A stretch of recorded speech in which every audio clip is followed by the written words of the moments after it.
All right, everyone. Well, it hit me the other day that I've been asking a lot of folks to share their courageous decisions, but I hadn't shared mine.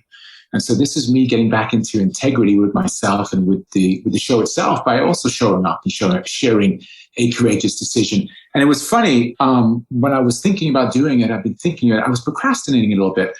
And I figured that's my perfectionism kicking in. I'm a very creative kind of person, and my perfectionism, I want to do it right. And I thought, you know what? Screw it.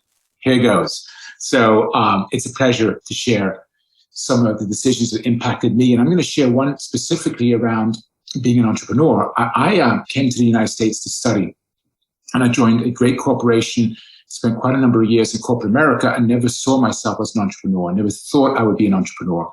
And then in 2012, my entrepreneurship journey started, and built a very successful business development agency. We had clients all over the world. We were taking them into some of the largest companies in corporate America specifically. So I guess a great analogy would be to think of us as like Hollywood agents. Our job was to get our movie stars in front of the right producers at the right time and let them have a shot at earning the role. And we did so very, very successfully. In 2017, I began to feel that what we had to offer was evolving and was more powerful than what was currently being presented to the marketplace. And so we went on a journey of evolving our business model and innovating our business model. We began to make changes. We began to think through, what are we bringing to the market? How can we create more value for key decision makers out there? And how can we accelerate growth, innovation, and the way companies operate? That's always been our passion, which is speed.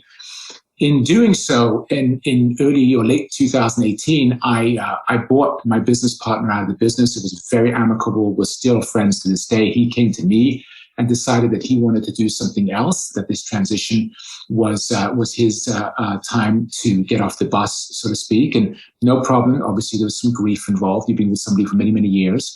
But there was also peace. I had this internal sense that this probably was the right decision.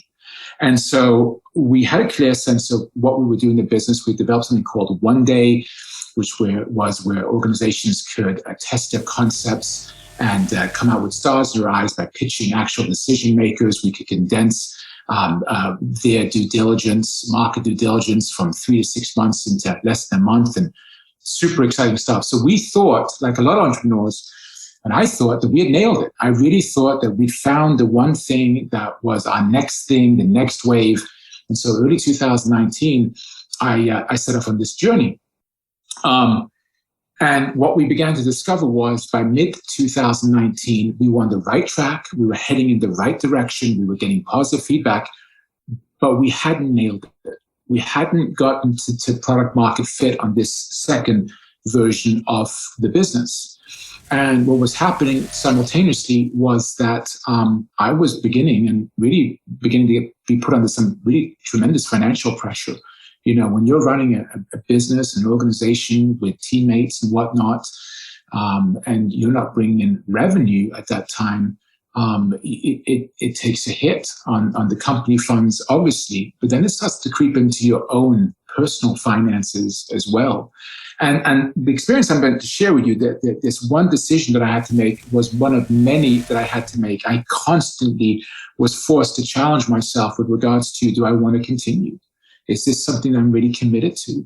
Because when real money's on the line and there are real consequences, when the bullets are flying, that's when it becomes uber real. It was real before, but now it was real in a whole new dimension for me. So I had a couple of pieces of property, and one of them was a rental property that I had, and I had run out of money, so I was starting to use the funds from that property to keep the business going, which was tough in and of itself. And so here I am, living on those funds and falling further behind with regards to the mortgage payment itself, believing that we were going to get a win very, very soon.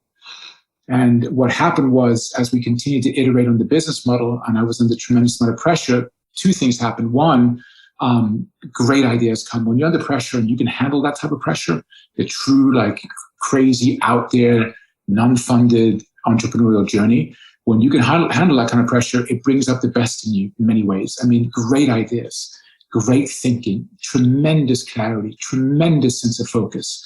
So that was the positive side of that experience. But on the other hand, I'm juggling lots of different balls in the air, right? I have to learn how to negotiate with a bank.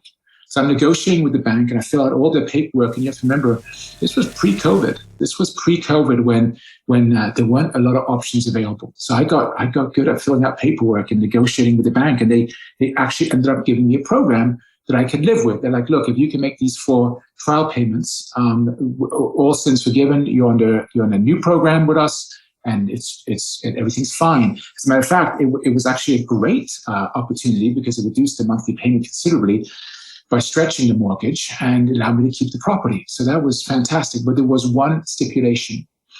And that stipulation was that I could not miss a single payment, meaning I can make the payment at any time during the calendar month, but it could not spill into the next month. There was no late payment. There was you had to stay in those 30 or 31 day windows. So here we are, growing the business, right? Now we're on the verge of winning a Fortune 100 contract, which was super, super exciting. But, when you get set up with most Fortune 100 companies, it's one thing to get the business in the sense you get the commitment. It's another thing then to get approved as a vendor. That takes time. It just takes time, and there's paperwork involved, and you have to go through that procedure. There's no tricking the fundamentals on that one. So that's happening. That's super exciting. I mean, I don't even know how, but I mean, I'm a survivor. I learned a lot about myself. I had a lot of self-respect in the sense that I realized, wow, I've got some grit and some grind, and I am a survivor. So that December, I managed to make the payment, no problems. That January comes along, and I get this intuitive feeling, and I'm a person of faith, that I just felt that God was saying that you will make the payment, but it will be the last minute. The word I kept hearing, I think, was nick of time. It will come through, but it will be in the nick of time. So I had peace, and throughout this whole entire period, one of the things that indicated to me that I was on the right track with the business and where we were heading and what we were doing was I had peace. I slept really, really well at night, even though the pressures on the surface seemed crazy. I just knew that we would push through, and we would hit another level of success, and we would come up with something that was truly amazing. And so as January progresses, my idea for nick of time and maybe God's idea for nick of time are two different ones. I was thinking, well, we're 2 weeks out. Maybe it's a good time for some funds to show up. Again, I just had faith. I had faith that it would all work out based on that inner knowing. And I've got a very strong inner knowing. A week out, it's still, funds have not come through. I see no way in the natural for how I'm going to make this payment. I don't know how I'm going to do it. I just don't see an option. I don't see a series of options. But I just kept on holding on to that faith and that peace that I had that it would all work out. So fast forward, here we are, the last day of the month. Remember, I could not go over. If I went over if it spilled into the next month, the property would automatically be moved into foreclosure status, and the foreclosure proceedings would start. So as you can imagine, I'm paying a price to be an entrepreneur. I didn't even know I was going to be an entrepreneur when I left school. And as a matter of fact, it took me a couple of years to even get comfortable with the term entrepreneur. So it's the last day of the month. I wake up that morning, and again, I've got that peace. I can't explain it, but I have that peace that somehow it's all going to work out. At noon, I meet a buddy of mine for lunch, and we're talking, and it's a great time. And the one a challenge or annoying aspect of that month of January, I guess, was every time I meet someone, in the back of my mind, I'm thinking, are you in it? Are you going to, are you maybe a conduit for some funds, or are you part of the breakthrough, and so forth? And then I met with a good friend of mine for lunch, and that didn't happen. And I was at peace with that. I wasn't sitting there with bated breath or anything, but in the back of your mind, you're kind of curious, how is this all going to play out? 6 o'clock rolls around, 6 o'clock in the evening. And I should add this to the story as well, that the deadline was 9 o'clock Central Time. I had until 9 p.m. Central Time to make that payment. And so 6 o'clock rolls around, 6 p.m. and I'm in a meeting. And for some of you who know my journey, I've spent a little time in the recovery world. I was in a recovery meeting, and I'm just sitting there, and I'm beginning to feel the weight of this now. It's really beginning to hit me, the weight of like, wow, this is getting really, really close. A good friend of mine once said that as long as you make it to the other side, it doesn't matter how thin the ice is, as long as you make it to the other side. Well, the ice was beginning to feel really, really thin. And I was sitting there and I was beginning to feel the weight of this. And at 6:30, I said, I need to go home. I just need to go home and sit with this. So I left the meeting early. I went home. 7 o'clock rolls around. I'm still fine. I'm still at peace. But again, that pressure is really beginning to mount. Around 8 o'clock or so, and an hour before the deadline is due, I felt this tremendous weight on my shoulders. And beyond the weight, it was a tremendous sense of sadness. It was a grief. It was a sorrow. I've seldom felt anything like this. I'm a hopeful person. I wake up in the morning and I choose hope, and I choose to keep charging. And there was always a way. And you lean in and you push in and you'll find a way. And I just couldn't see one. And there was a tremendous sense of sorrow, a tremendous sense of heaviness. It was a dark place to be in. And I said some words that I felt were really, really fateful, which were, I just said, God, you're not on trial here. I love you. Whether this works out or not, I love you. My love for you is unconditional, no conditions. So whatever happens here, basically thy will be done. And at 8:20, I'm really feeling like, man, I'm going to lose this property. I've had it for 15 years. I was really excited about it. I'm going to lose this property. And that was a really scary thought, a really, really scary thought. Because when you're an entrepreneur and you swing for the fences, there's being out there, but then there's being out there, right? Where like if those type of things start happening, they can have some serious negative long-term consequences. On your credit history, on your psyche, on your confidence, on your sense of self-worth, on your net worth. And also one of the things that I've always prided myself as an entrepreneur, is that no one's ever lost money on me, ever. Every single client we've always fulfilled and gone above and beyond for.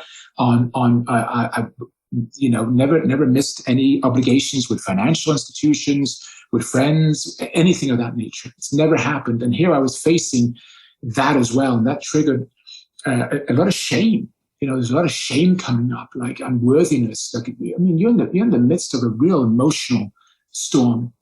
So at 8:20, I call a friend of mine, and I said, Juliet, I said, I don't see a solution. I'm not saying it won't happen. I just don't see it, and I'm feeling really, really down. And she said, well, why don't you just call the bank? Maybe they have a solution. Now, I'd already called the bank, and they'd made me very well aware of what my options were. So I didn't think that would lead to anything, but I still thought, okay, you know what? Let's take action. I'm a big believer in taking action. Sometimes instead of feeling your way into acting, you need to act your way into feeling, as the old saying goes. And so I called the bank.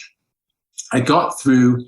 And the person on the other line, the agent, was extremely gracious, a very gracious person, very kind. And this is around 8:45 in the evening. And she said, Reuben, I don't really see any other options. Essentially, if you don't make a payment in the next 15 minutes, I'm sure they walk you through what the consequences are. And I said, yeah. She said, I tell you what, let me look one more time. Let me just go back and see one more time if there are any other options for you. And she did. She came back. Now, she came back at 8:52 or 8:53. I had 7 or 8 minutes left before the deadline ran out. And she said, look, I'm so sorry. There are no other options. And I said something that was just fateful. I said, you know what? I don't know how I'm going to do it, but I'm going to be calling you back in the next 7 minutes, and I will make the payment. It was a bold declaration of faith. It was a 100% commitment to an outcome. No wishy-washiness. No, I was 100% in it to win it. So I hang up the phone, and immediately my friend from lunch that I had lunch with came to mind, and he had said something that I hadn't connected to my personal situation. He had just said, hey, I've got a few extra funds these days, so if the business needs anything, I could probably contribute a little bit. And I had a lot of friends who were very generous in that regard. They really believed in the vision of what we were and what we are doing. And so I just thought, let me give him a call. I called him. He picked up right there and then. And I said, hey, man, I don't have time to talk. Is that offer still open? This is the amount, right? It's a mortgage payment. It's a real amount. It's not cinema money here. It's a real amount. And he said, yeah, I can swing it. And we made arrangements for how he can get me those funds. And I said, I got to call you back, but I got to make another phone call right away. He said, go for it. So now I've got a solution. Now I've got funds. I'm ready to make the payment, so forth. I call in. Well, it's 8:56 or 8:57 by the time I get through, the press 1 for this, 2 for that, 4 for this, so forth and so on. I'm waiting for an agent to come online so I can make the payment. Because I wanted to make it with an agent. I just wanted to make it with a live human being. And I'm waiting. 8:57, I'm still on hold. 8:58, I'm still on hold. 8:59, I am still on hold. And now I'm getting frantic because I'm like, oh, please, please, please, please, please. I'm praying, God, come on, please. Let's do this. Let's go, let's go, let's go. Because I have a solution, right? I can make this happen. 9 o'clock hits because I'm looking at my phone. I'm tracking this. I'm still on hold. And I didn't know what would happen at 9 o'clock. I didn't know if at 9 o'clock the system would just automatically kick me off and that was it. 10 seconds past 9 o'clock, I hear, this is Rhonda, Asian ID number, blah, blah, blah, blah, blah. How can I help you? And I said, Rhonda, I need to make a payment. I need to make a payment right now. And she said, I can do it. We can do that right now. So she took down the payment and she gave me a confirmation number. And she said, yeah, you made it. This payment still counts. This is still within the calendar month. This payment, even though, we're talking about seconds here, right? We're not even talking about minutes anymore. We're talking about seconds away from this not happening. And I managed to make that payment. And so I had made plans to go see a movie with some friends, regardless of the outcome at 9:30 that evening, because I figured whatever happens, I don't want to be at home. And so I'm driving there, I'm elated, I'm thanking God, I'm so appreciative, I'm feeling all this euphoria, and I'm sitting in the movie theater. I just feel like 100, 200 pounds of just stress and anxiety begin to pour off me. I'm decompressing. I'm not even sure I paid attention to the movie, to be honest with you. I was just sitting there stunned and awed. I was in shock and awe. The movie ends, I go home, and I can't believe that I managed to pull that off. And a couple of days later, I think that the stress and the trauma and the PTSD from that, I was already obviously been living in a state of high stress, but that was a brick, even beyond anything that I've ever dealt with before. And a couple of days later, I felt really angry. There was a lot of anger that came up for me, a lot of rage, not rage, that's not true, but anger. I was just angry for a couple of days because I think my body was detoxing all the stress, and it was showing up and manifesting for me as anger, which is not my usual disposition. And so I let it play out, and I knew what it was, and it was a very strong emotional reaction. But good things happen to good people, right? And good things happen to people that have to make those courageous decisions. I believe that and had that moment of faith.